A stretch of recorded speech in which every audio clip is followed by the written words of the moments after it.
The screaming stopped at exactly 3:47 a.m. on October 13, 1982, but the dogs in Harlan County kept howling until dawn. This wasn't the first time silence had fallen like a blade across the Cumberland Mountains, cutting through the night air, thick with coal dust, and secrets that festered in the hollow's belly. What happened in those Kentucky hills over 3 decades reveals how isolation can twist a bloodline into something unrecognizable, and how an entire community can choose blindness over truth. The creak of rotting porch boards, the metallic tang of rusted well water, the damp earth that never quite dried.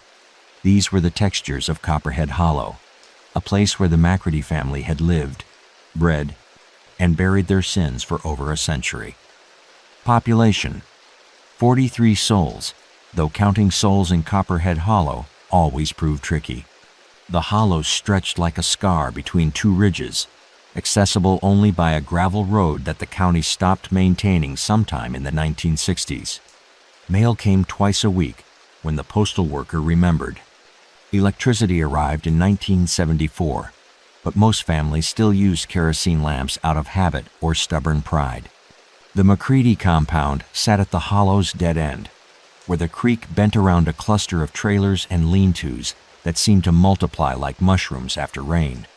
By 1980, 3 generations of McCreadys lived within shouting distance of each other: patriarch Ezekiel, his 6 children, and a growing brood of grandchildren whose parentage blurred like watercolors in rain.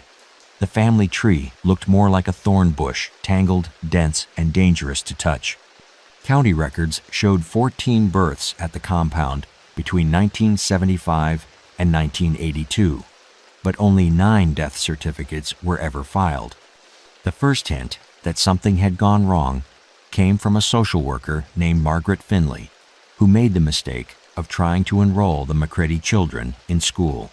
Her report, dated September 5, 1981, described severe developmental delays consistent with prolonged isolation and possible nutritional deficiencies. She noted that several children appeared to share identical facial features despite being listed as cousins, rather than siblings. More disturbing was her observation that the youngest children seemed unnaturally fearful of adults outside the family unit. Margaret's supervisor buried the report. Mountain families had their ways, he reasoned, and the McCreadys weren't bothering anyone. Besides, Ezekiel McCready had friends in the sheriff's department, men who remembered when his moonshine had kept their own families fed during the lean years. Some silences, the mountains teach you, are worth keeping. But the hollow itself began to change. Hunters reported that game trails avoided the McCready property, as if the animals sensed something predators instinctively fear. The creek that ran past their compound started running murky year-round, thick with sediment that didn't match the local geology. And at night, when the wind was right, neighbors heard sounds that didn't belong to any creature they recognized. Something was growing in the dark. By the summer of 1982, the youngest McCready children had stopped venturing beyond the tree line that marked their property. The older ones emerged only to trade pelts and mason jars of clear liquid for supplies in town, their eyes never quite meeting those of the store clerks who served them. They moved with the careful silence of people who had learned that noise invited attention, and attention invited pain. What would you do if you suspected something unspeakable was happening just 5 miles from your own home, but every instinct told you that looking too closely might make you the next victim? The answer came on that October night, when Deputy Sheriff Michael Torres decided to investigate reports of gunshots from the hollow and discovered that some family trees grow their roots in ground too poisoned to sustain anything resembling humanity. Deputy Michael Torres had seen plenty of mountain families living rough, but the smell hit him before he'd even stepped out of his patrol car, sweet decay mixed with wood smoke and something else that made his stomach turn. This wasn't poverty. This was something that had learned to hide behind poverty's familiar face.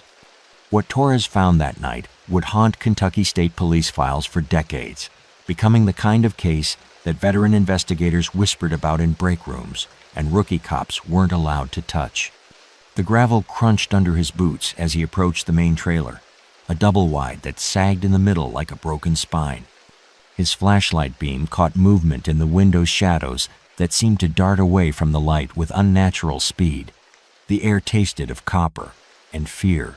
3 children emerged from behind a rusted pickup truck, their ages impossible to determine. They might have been 8 or 18. Malnutrition and something else had stunted their growth in ways that defied easy categorization. Their clothes hung in tatters, but their eyes held an intelligence that seemed almost feral. Watching, calculating, waiting. The oldest, a girl with matted hair that might once have been blonde, spoke in a dialect so thick that Torres had to strain to understand. "Ain't supposed to be here after dark," she said, her voice carrying an authority that belonged to someone much older. "Granddaddy don't like strangers." Torres identified himself, explained he was responding to reports of gunfire. The children exchanged glances that seemed to communicate volumes without words. The girl tilted her head toward the largest trailer, where warm light leaked through torn curtains. Through the thin walls, Torres could hear what sounded like a family dinner, the clink of utensils, low conversation, someone laughing at a joke he couldn't quite make out. His radio crackled. "Unit 7, what's your status?" Torres hesitated. Protocol demanded he call for backup, but backup was 40 minutes away on mountain roads that turned treacherous after dark. The children watched him with the patience of hunters who had learned to wait for their prey to make the first mistake. When he knocked on the trailer door, the sounds inside stopped immediately. Complete silence, as if everyone had simply vanished. Then slow footsteps, deliberate and measured. The door opened to reveal Ezekiel McCready himself, a man Torres recognized from old arrest photos, though the years had carved him into something harder and more angular. His smile revealed teeth filed to points, a modification Torres had never seen outside of prison gang files. "Evening, deputy. Bit late for social calls, ain't it?" Behind Ezekiel, Torres could see into the trailer's main room. A long table dominated the space, set for what appeared to be a feast. Steam rose from serving dishes, and the rich smell of cooked meat filled the air. But something about the scene felt wrong. The proportions were off. The shadows fell at strange angles, and the other family members who sat around the table seemed frozen in place, their forks halfway to their mouths. The feast that never ended. Torres counted 7 adults and at least a dozen children, though in the dim light it was hard to tell where one person ended and another began. They sat so still they might have been mannequins, except for their eyes, which tracked his every movement with the focused attention of predators evaluating a potential meal. Just checking on reports of gunshots, Torres managed, his hand instinctively moving to his service weapon, making sure everyone's safe. Ezekiel's filed teeth caught the light as his smile widened. "Safe as houses, deputy. Just doing a little night hunting. These mountains, they're full of things that only come out after dark." The statement hung in the air like smoke from a funeral pyre. Torres knew he should press further, demand to search the property, assert his authority as a law enforcement officer. But the eyes watching him from inside the trailer held a hunger that transcended mere poverty or desperation. This was something that had been feeding for a long time, and had developed a taste for more than just the deer and rabbits that roamed these hills. What does a lawman do when he realizes that some laws were never meant to reach into certain dark corners of the world? As Torres backed toward his patrol car, he caught sight of something that would appear in his nightmares for years to come. A child's bicycle, partially buried behind the main trailer, its small wheels still spinning slowly in the mountain breeze. The bicycle belonged to Amy Chen, age 7, who had disappeared from a camping trip near Pine Mountain State Park 6 months earlier. Torres recognized it immediately, the purple frame with silver streamers that had been plastered across every missing person flyer in eastern Kentucky. This single piece of evidence transformed what might have been dismissed as mountain eccentricity into something far more sinister, connecting the McCready compound to a string of disappearances that stretched back nearly 2 decades. Torres photographed the bicycle with hands that shook despite his years of training. The streamers moved in the night breeze, like fingers beckoning him deeper into the hollow's secrets. State police records would later reveal a pattern that local law enforcement had somehow failed to notice. Children vanishing along a corridor that stretched from Harlan County north through Pike and Floyd counties, always from families who were camping, hiking, or traveling through the remote mountain areas. 23 children between the ages of 5 and 12 had gone missing in that region since 1964. 23 families left to wonder what had happened to their sons and daughters in the vast wilderness of Appalachian Kentucky. The official explanation was always the same. Children wandered off, got lost in the dense forest, fell into hidden mine shafts, or swift-running creeks. The mountains were dangerous, rangers explained to grieving parents. Accidents happened. Bodies were rarely recovered in terrain that rugged, and families were encouraged to find closure without physical remains. But Torres now understood that some of those children had never been lost at all, they had been found. Inside his patrol car, Torres radioed for backup and requested immediate contact with the state police. But as he spoke into the microphone, he became aware that shapes were moving in the darkness around his vehicle. The McCready children had emerged from their hiding places and were circling his car with the coordinated precision of a pack. Their movements were silent, deliberate, and utterly inhuman in their synchronization.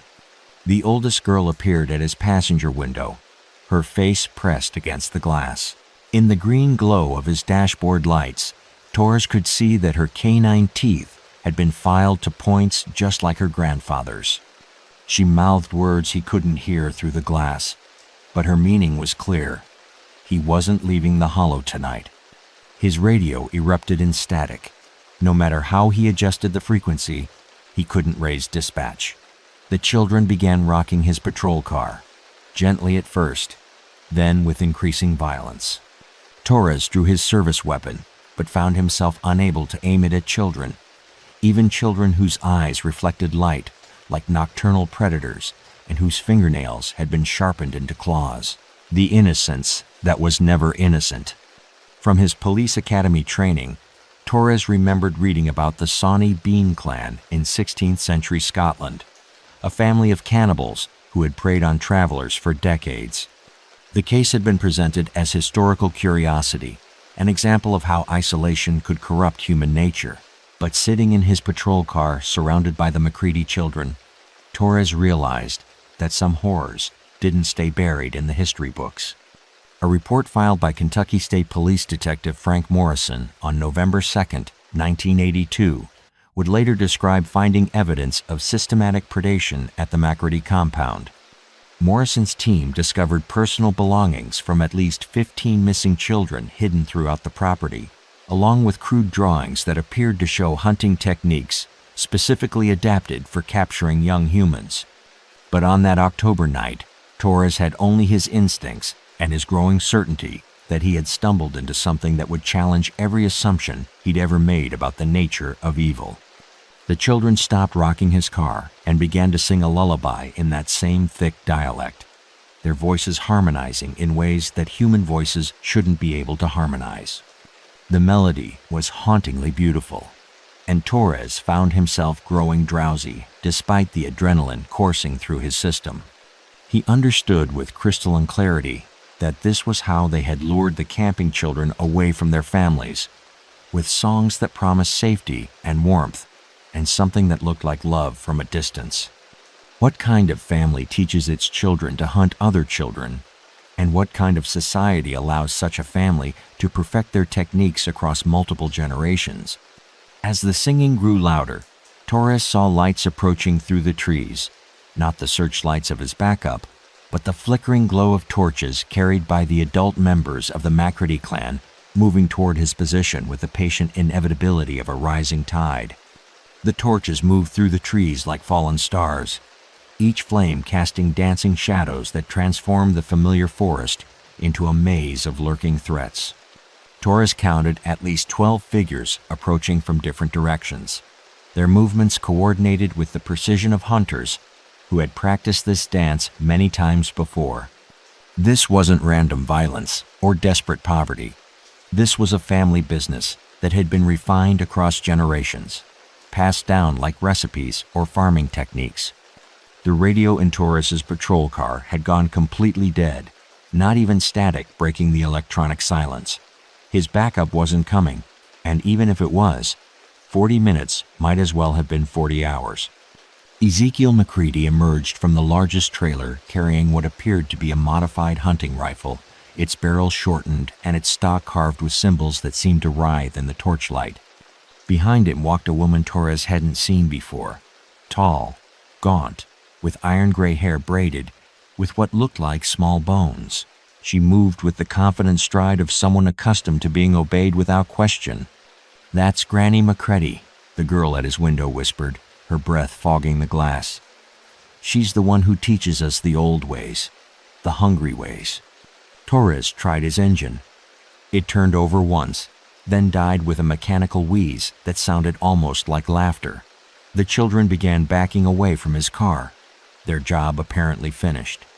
Whatever they had done to disable his vehicle, they had done it quietly and efficiently while he'd been distracted by their singing. A Kentucky State Police forensics report dated December 15, 1982, would later detail the modifications found throughout the McCready compound. Hidden pits covered with branches and leaves, snare traps sized for small humans, and a network of underground tunnels that connected the various trailers and outbuildings. The family had turned their entire property into a hunting preserve, designed for one specific type of prey. But Torres didn't know about the tunnels yet. He didn't know about the preservation techniques the family had developed, or the careful record-keeping that tracked each victim's age, weight, and nutritional value. All he knew was that he was trapped in a place where the normal rules of civilization had been suspended for so long that their absence had become a tradition. The torchbearers had formed a loose circle around his patrol car, staying just beyond the reach of his headlights. They weren't advancing yet, but they weren't retreating either.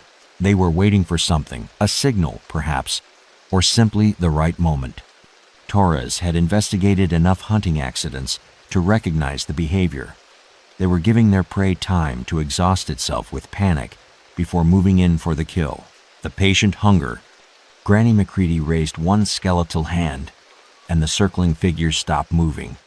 Her voice carried clearly across the hollow, speaking in that same thick dialect, but with an authority that made the words sound like ancient incantations. "Been a long time since we had us a lawman. Last one was back in '68 State Trooper who got too curious about the missing hikers." Torres felt his blood turn to ice. He remembered that case from the Academy Trooper Daniel Kellerman, who had vanished while investigating reports of missing campers in the Daniel Boone National Forest. His patrol car had been found abandoned near a hiking trail. Doors open, radio still crackling with unanswered calls from dispatch. The official report listed him as missing and presumed dead, victim of a hiking accident or possible foul play by unknown perpetrators. "Danny Kellerman fought real good," Granny McCready continued, her voice carrying a note of professional respect. "Took 3 of the boys to bring him down, but he was tough, eating all muscle and gristle. You look like you might be more tender." The children had completely disappeared now, melting back into the darkness with supernatural silence. Torres understood that they would be taking positions around his vehicle, cutting off any possible escape routes. This family had been perfecting their hunting techniques for decades, and he was about to become their latest field test.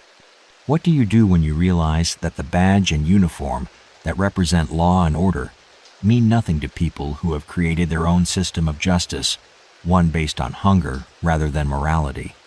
As if responding to some unheard signal, the torchbearers began moving again, closing their circle with the methodical patience of people who knew their prey had nowhere to run. Torres made his decision in the space between heartbeats. He wasn't going to die sitting in a disabled patrol car like a gift-wrapped present. He kicked open his door and rolled into the darkness beyond his headlights, using every shadow and depression in the ground to stay hidden from the advancing torchbearers. This desperate gamble would save his life, but it would also reveal the true scope of what the McCready family had built in their isolated hollow over the course of 3 generations. The ground beneath Torres's feet felt wrong, too soft in some places, too firm in others, as if the earth itself had been extensively modified. Within minutes of leaving his vehicle, he discovered why. His foot broke through what appeared to be solid ground, revealing a carefully camouflaged entrance to a tunnel system that honeycombed the entire hollow. The tunnels were hand-dug, but expertly reinforced with salvaged timber and corrugated metal, creating a subterranean network that connected every building on the McCready property. More disturbing were the side chambers he glimpsed by the light of his failing flashlight, small, cell-like spaces with heavy wooden doors and crude ventilation systems. A forensic anthropologist's report filed 6 months later would describe finding the remains of at least 37 individuals in various stages of preservation throughout the tunnel system. Dr. 2021, Sarah Martinez's clinical language couldn't quite mask her horror. Evidence suggests systematic processing of human remains for consumption, with particular attention paid to preservation techniques that would extend storage time in the humid mountain environment. But Torres didn't have the luxury of clinical detachment. He could hear the McCreadys above ground, coordinating their search with whistles and calls that sounded more animal than human. Their torchlight occasionally filtered down through hidden openings, creating moving patterns of light and shadow that made navigation through the tunnels a nightmare of wrong turns and dead ends. In one of the side chambers, Torres discovered something that nearly broke his sanity. Children's clothing, neatly folded and organized by size. Tiny shoes arranged in rows. Stuffed animals positioned as if they were still being played with, and scratched into the wooden walls, dozens of names with dates beside them, creating a ledger of victims that stretched back to 1959. The inventory of innocence. Some of the dates corresponded to missing children cases Torres recognized from his police training. Others were so old that the families who had lost those children were probably dead themselves. The McCready family had been hunting for over 2 decades, perfecting their techniques and expanding their territory with each successful kill. Near the bottom of one wall, scratched in a child's uncertain handwriting, Torres found a message that stopped him cold. "My name is Tommy Walsh. Today is my birthday. I am 8 years old. If someone finds this, tell my mom and dad I love them, and I'm sorry I went with the singing lady." The entry was dated August 12, 1979. Torres remembered the case Tommy Walsh had disappeared during a family camping trip in the Daniel Boone National Forest. His parents had spent their life savings on private investigators and psychics, never knowing that their son had survived long enough to carve his final message into the wall of an underground prison. Above ground, the search was getting closer. Torres could hear footsteps directly overhead and voices discussing the best way to flush him out of the tunnels. Someone mentioned flooding the system with smoke. Another voice suggested using the dogs, though Torres hadn't seen any dogs on the property. Then he realized they weren't talking about animals. "Turn loose the young ones," Granny McCready's voice echoed down through the tunnel system. "They know these holes better than anybody, and they can smell fear from a mile away." The sounds that began filtering down from above weren't quite human, a mixture of excited yipping and what might have been laughter, if laughter could carry such hunger and anticipation. The McCready children were being released into the tunnel system, and Torres understood with crystal clarity that they had been raised for exactly this purpose. What happens to children who are taught that other children are food? And how do you fight enemies who have never learned the difference between hunting and playing? In the distance, Torres could hear them coming, the scrabble of small hands and feet moving through the tunnels with the confidence of creatures who had spent their entire lives in this underground maze. The sounds approaching through the tunnels weren't quite footsteps and weren't quite crawling something in between that made Torres's skin crawl with evolutionary dread. The Macready children moved through their underground domain with the fluid grace of creatures perfectly adapted to their environment. This was their true home, not the ramshackle trailers above ground that served merely as camouflage for visiting outsiders. Down here in the darkness, the children had been transformed into something that belonged more in nightmares than in any recognizable version of human society. Their eyes had adapted to the perpetual gloom, their hearing had sharpened to detect the slightest movement, and their understanding of morality had been shaped by lessons that no child should ever learn. Torres pressed himself into a narrow alcove and tried to control his breathing as small shapes flitted past in the tunnel beyond. They communicated in whispers and clicks that seemed to function as a complete language, coordinating their search with the efficiency of a military unit. But there was something else in their voices: excitement, anticipation, the kind of joy that normal children might show while playing hide and seek. For them, this was play. The distinction between hunting and games had been erased so early in their development that they literally couldn't tell the difference between stalking a deer and stalking a human being. A child psychology evaluation conducted months later by Dr. Robert Chen would describe this as complete moral dissociation resulting from systematic conditioning during critical developmental periods. In the main tunnel, Torres could hear them discussing strategy in their peculiar dialect. The oldest girl, the one who had spoken to him at his patrol car, seemed to be directing the others with the casual authority of someone accustomed to command. She was perhaps 14, but her voice carried the cold calculation of a seasoned predator. "Deputy man scared," she said to her siblings. "Can smell it on him, thick as molasses. But he's trying to be quiet, so he's probably military trained. Got to be smart about this." Another voice, younger but equally confident, "Found his blood trail, where he scraped his hand on the rocks. He's moving toward the old processing rooms. The education of monsters." Torres realized with growing horror that he was bleeding from a cut he'd sustained while crawling through the tunnel entrance. In the darkness, he hadn't noticed the wound, but the children's enhanced senses had picked up the scent immediately. He was leaving a trail as clear as breadcrumbs, leading them directly to his hiding place. A case file from the FBI's Behavioral Analysis Unit, compiled in 1983, would later detail the sophisticated psychological conditioning that had created these children. Dr. Ciso, quote, Jennifer Hayes wrote, "The subjects display complete absence of empathy for victims outside their family unit, combined with highly developed tactical intelligence and pack hunting behaviors typically seen only in apex predators." But academic analysis couldn't capture the pure terror of being hunted by children who giggled while they planned your death. Torres heard them discussing which tunnels to block off, how to drive him toward the meat rooms, and whether they should take him alive or kill him quickly. Their voices held the same casual tone that normal children might use while deciding what game to play next. The oldest girl's voice came from much closer now.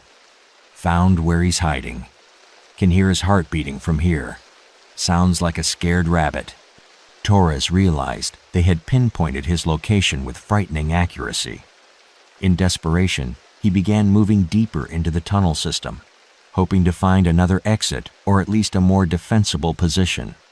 But every turn seemed to lead to another dead end, or another chamber filled with evidence of the family's decades-long hunting spree. In one room, he discovered what appeared to be a primitive but effective preservation facility: hooks, salt barrels, and cutting tools arranged with the orderly precision of a commercial butcher shop. The walls were lined with crude drawings that seemed to show different dismemberment techniques, annotated in the careful handwriting of someone who took pride in their craft. What kind of family passes down knowledge of human butchery the way normal families might share recipes or farming techniques? Behind him, Torres could hear the children had stopped their pursuit. They were whispering among themselves, and there was something different in their tone. Now, not excitement, but concern. Then he heard the oldest girl's voice, sharp with alarm. "Somebody's coming. Big people. Gotta get back upstairs." Through the tunnel walls, Torres could hear the distant sound of vehicle engines and shouting voices. His backup had finally arrived. The cavalry arrived in the form of 6 Kentucky State Police cruisers and 2 FBI vehicles, their red and blue lights turning the hollow into a strobing nightmare that revealed just how extensive the McCready compound truly was. But the federal agents had come for reasons that went far beyond one missing deputy. This raid was the culmination of a 2-year investigation that had connected the disappearances in eastern Kentucky to a broader pattern of missing persons cases across 3 states, all linked by a single common thread. Families who had been living off the grid for generations, sustained by resources that couldn't be accounted for through any legitimate means. The McCreadys were just one branch of a network that stretched deep into the most isolated corners of Appalachian America. Special Agent Patricia Valdez had been tracking this network since 1980, when a routine audit of missing persons reports had revealed statistical anomalies that couldn't be explained by accident or coincidence. Too many children were disappearing in areas where certain families had historical claims to large tracts of remote land. Too many of those disappearances followed similar patterns. Families camping or hiking, children who wandered away from supervised areas, searches that yielded no physical evidence. The operation tonight was codenamed Harvest Moon, a designation that would prove grimly appropriate given what the investigators were about to uncover. As Torres emerged from the tunnel system, covered in dirt and blood, and babbling about underground chambers filled with children's clothing, the full scope of the horror began to unfold. Agent Valdez's team moved through the compound with military precision, their tactical lights revealing details that the torchlight had mercifully concealed. The main trailer contained a kitchen that had been modified for processing large quantities of meat, with industrial-grade grinders and preservation equipment that no normal family would ever need. Freezer units hummed with electrical power, diverted illegally from county lines. The infrastructure of appetite, but it was the children who presented the most complex challenge for law enforcement. Ranging in age from 5 to 17, they had been so thoroughly conditioned by their environment that they couldn't understand why the raid was taking place. When agents attempted to separate them from the adult family members, several became violent, attacking officers with the coordinated ferocity of wild animals defending their pack. A psychological evaluation report filed by Dr. Maria Santos on December 3, 1982, described the children as functionally feral, displaying attachment behaviors typical of trauma bonding, but directed toward perpetrators rather than protective figures. The youngest ones had never attended school, never interacted with outsiders, never learned that the world contained any other way of living. Granny McCready, when finally cornered in the main trailer, showed no remorse or even comprehension that she had done anything wrong. Her statement to investigators, recorded on October 14, 1982, revealed the twisted logic that had sustained the family's predation for decades. "Ain't no different than hunting deer or rabbits. World's got too many people anyway. We just doing what nature intended, strong eating the weak." The evidence recovered from the compound filled 3 FBI warehouse facilities, personal belongings from victims dating back to the 1950s, detailed records of each kill, including weights, ages, and what the family termed meat quality assessments, photographs that documented the family's evolution from occasional opportunistic predation to systematic hunting operations. Perhaps most disturbing were the training materials, crude manuals that documented techniques for luring children away from their families, methods for quickly disabling adult victims, and preservation techniques that maximize the usable yield from each kill. The Macreadys had turned cannibalism into a science, complete with research notes and experimental data. What do you do with children who have been raised to see other children as livestock? And how do you rehabilitate minds that have never learned the most basic human taboos? The answers to those questions would challenge the criminal justice system for years to come, but the immediate priority was determining just how many other families might be operating similar hunting grounds throughout the remote corners of America. As dawn broke over Copperhead Hollow, revealing the full extent of the underground tunnel system and the carefully concealed killing grounds, Agent Valdez received a radio call that chilled her blood. Similar compounds had been identified in West Virginia, Tennessee, and North Carolina, all connected by family ties and shared methodologies that suggested a coordinated network spanning multiple generations. The phone calls started coming in before the sun had fully risen. Over Harlan County reports from law enforcement agencies across 4 states describing families who had suddenly abandoned their remote properties in the middle of the Brage night, leaving behind only empty buildings and the lingering smell of smoke from hastily burned evidence. This coordinated exodus revealed the true scope of what investigators had stumbled upon. Not an isolated family of cannibals, but a network of related clans who had been sharing information, techniques, and even victims for over a century. The Macreadys were just the tip of an iceberg that extended deep into the most forgotten corners of Appalachian culture, where isolation had allowed ancient hungers to evolve into something resembling a primitive religion. Federal agents discovered that the network operated on a rotation system. When hunting pressure became too intense in one area, families would relocate their operations to territories controlled by related clans. Children who grew up in this system learned to think of the entire mountain region as a single hunting ground, with different families controlling different sections, like feudal lords dividing up a medieval kingdom. Communication between the families had evolved beyond simple word of mouth. Investigators found evidence of coded messages passed through seemingly innocent channels. Classified ads in local newspapers, messages left at rural post offices, even signals transmitted through illegal CB radio networks that operated outside federal monitoring. When the Macready compound was raided, warnings had spread through this communication system within hours. A joint task force report compiled by the FBI and ATF in March 1983 would document at least 7 related family groups operating across Kentucky, West Virginia, Tennessee, and North Carolina. Each group controlled territory that included popular camping areas, hiking trails, and scenic routes that attracted the kind of isolated travelers who made ideal targets. The feast that traveled. The Buchanan clan in West Virginia had specialized in targeting hitchhikers along remote stretches of Interstate 77. The Crowley family in North Carolina had focused on backpackers using the Appalachian Trail. Each group had developed techniques adapted to their specific hunting grounds, but all shared the same core methodology: identify isolated victims, lure them to remote locations, and dispose of evidence in areas where searches would be difficult or impossible.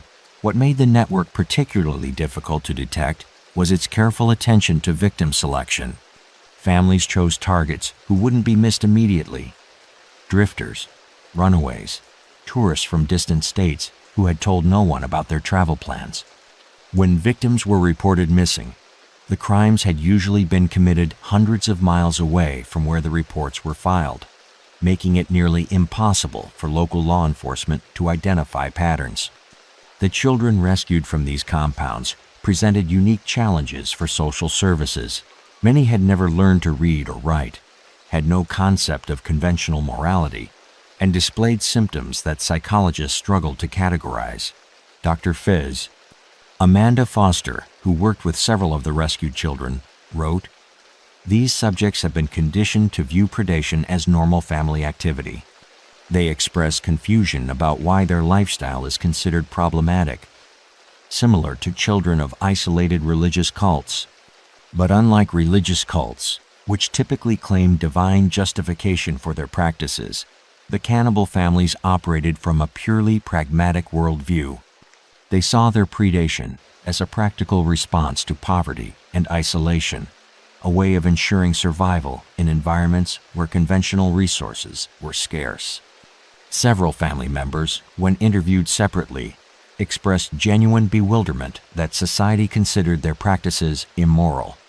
Ezekiel McCready, during his interrogation on October 20, 1982, provided investigators with their first comprehensive look at the network's structure. "Been doing this since my granddaddy's time. He learned it from his granddaddy, who learned it from the old country. Ain't nothing new about it, just folks taking care of their own when times get hard."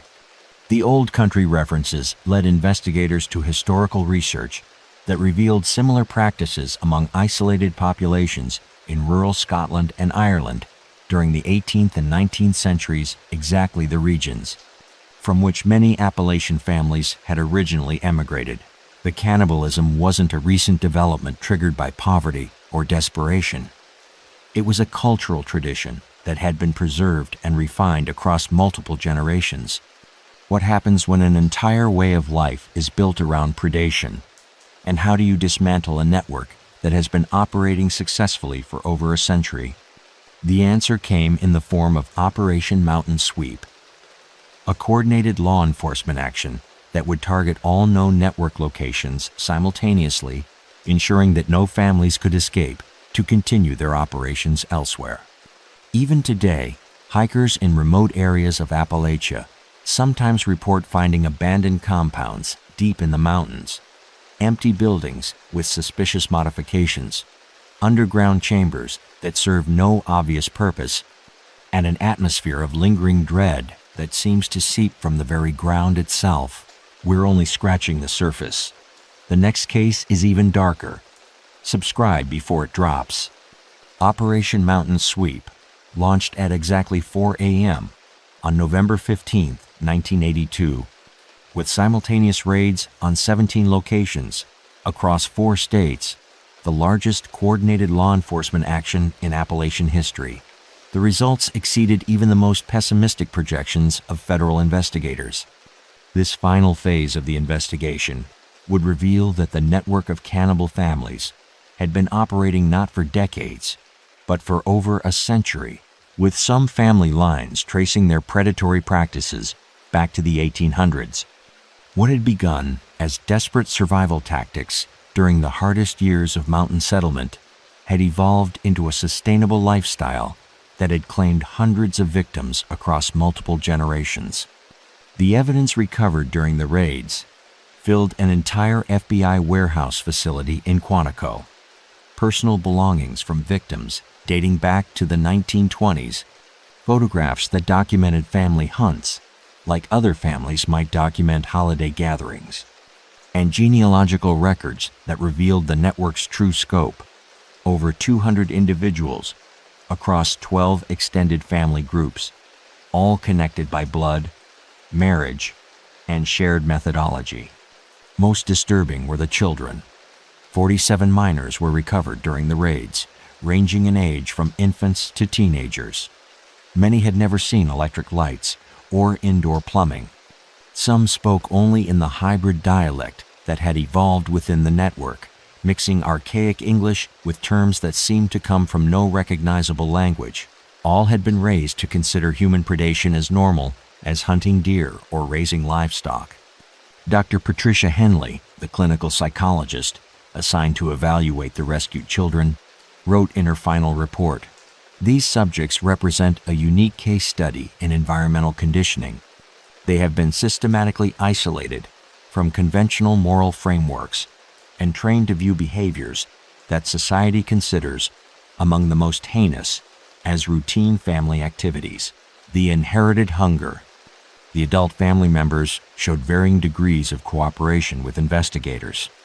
Some, like Ezekiel McCready, seemed genuinely confused by the legal proceedings against them. Others displayed a cunning intelligence that had allowed them to operate undetected for so long, providing minimal information while carefully protecting other network members who might have escaped the raids. Granny McCready, the acknowledged matriarch of the network, proved to be the most chilling interview subject. Her statement to FBI agents on November 20th, 1982, provided the clearest insight into the network's mindset. "Y'all act like we invented something new. Folks been eating folks since the beginning of time. We just honest about it. Least we don't pretend we're civilized while we're doing it." The trials that followed would stretch across 3 years and result in 47 convictions for various charges, ranging from murder to kidnapping to violation of federal interstate commerce laws. But the legal proceedings couldn't address the larger questions that the case had raised about the nature of civilization itself and how easily human societies could revert to predatory behaviors when isolated from conventional moral oversight. Perhaps most troubling was the discovery that the network had maintained detailed records of their activities, treating their predation as a form of oral history that needed to be preserved for future generations. Children had been taught songs that celebrated successful hunts, stories that passed down tactical knowledge, and rituals that reinforced their separation from the soft world beyond the mountains.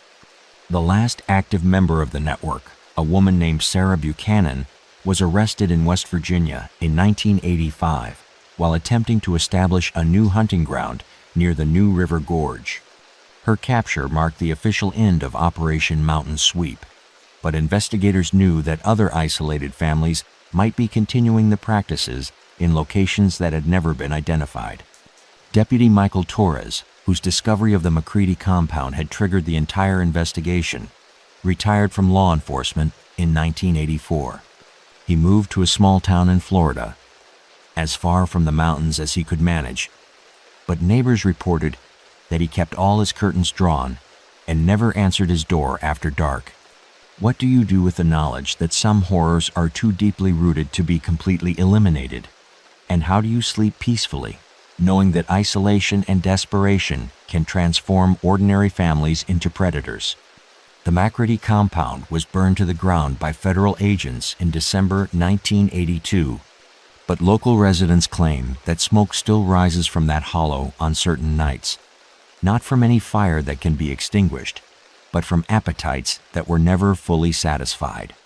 Even today, park rangers in remote areas of Appalachia sometimes find abandoned campsites where families have disappeared without explanation, leaving behind only empty tents and the lingering sense that something patient and hungry is still watching from the tree line. Operation Mountain Sweep launched at exactly 4 a.m. on November 15, 1982, with simultaneous raids on 17 locations across 4 states, the largest coordinated law enforcement action in Appalachian history. The results exceeded even the most pessimistic projections of federal investigators. This final phase of the investigation would reveal that the network of cannibal families had been operating not for decades, but for over a century, with some family lines tracing their predatory practices back to the 1800s. What had begun as desperate survival tactics during the hardest years of mountain settlement had evolved into a sustainable lifestyle that had claimed hundreds of victims across multiple generations. The evidence recovered during the raids filled an entire FBI warehouse facility in Quantico. Personal belongings from victims dating back to the 1920s, photographs that documented family hunts like other families might document holiday gatherings, and genealogical records that revealed the network's true scope: over 200 individuals across 12 extended family groups, all connected by blood, marriage, and shared methodology. Most disturbing were the children. 47 minors were recovered during the raids, ranging in age from infants to teenagers. Many had never seen electric lights or indoor plumbing. Some spoke only in the hybrid dialect that had evolved within the network, mixing archaic English with terms that seemed to come from no recognizable language. All had been raised to consider human predation as normal as hunting deer or raising livestock. Dr. Patricia Henley, the clinical psychologist assigned to evaluate the rescued children, wrote in her final report, These subjects represent a unique case study in environmental conditioning. They have been systematically isolated from conventional moral frameworks and trained to view behaviors that society considers among the most heinous as routine family activities. The inherited hunger. The adult family members showed varying degrees of cooperation with investigators. Some, like Ezekiel McCready, seemed genuinely confused by the legal proceedings against them. Others displayed a cunning intelligence that had allowed them to operate undetected for so long, providing minimal information while carefully protecting other network members who might have escaped the raids. Granny McCready, the acknowledged matriarch of the network, proved to be the most chilling interview subject. Her statement to FBI agents on November 20th, 1982, provided the clearest insight into the network's mindset. "Y'all act like we invented something new. Folks been eating folks since the beginning of time. We just honest about it. Least we don't pretend we're civilized while we're doing it." The trials that followed would stretch across 3 years and result in 47 convictions for various charges, ranging from murder to kidnapping to violation of federal interstate commerce laws. But the legal proceedings couldn't address the larger questions that the case had raised about the nature of civilization itself and how easily human societies could revert to predatory behaviors when isolated from conventional moral oversight. Perhaps most troubling was the discovery that the network had maintained detailed records of their activities, treating their predation as a form of oral history that needed to be preserved for future generations. Children had been taught songs that celebrated successful hunts, stories that passed down tactical knowledge, and rituals that reinforced their separation from the soft world beyond the mountains. The last active member of the network, a woman named Sarah Buchanan, was arrested in West Virginia in 1985 while attempting to establish a new hunting ground near the New River Gorge. Her capture marked the official end of Operation Mountain Sweep, but investigators knew that other isolated families might be continuing the practices in locations that had never been identified. Deputy Michael Torres, whose discovery of the McCready compound had triggered the entire investigation, retired from law enforcement in 1984. He moved to a small town in Florida, as far from the mountains as he could manage, but neighbors reported that he kept all his curtains drawn and never answered his door after dark. What do you do with the knowledge that some horrors are too deeply rooted to be completely eliminated? And how do you sleep peacefully, knowing that isolation and desperation can transform ordinary families into predators? The McCready compound was burned to the ground by federal agents in December 1982, but local residents claim that smoke still rises from that hollow on certain nights, not from any fire that can be extinguished, but from appetites that were never fully satisfied.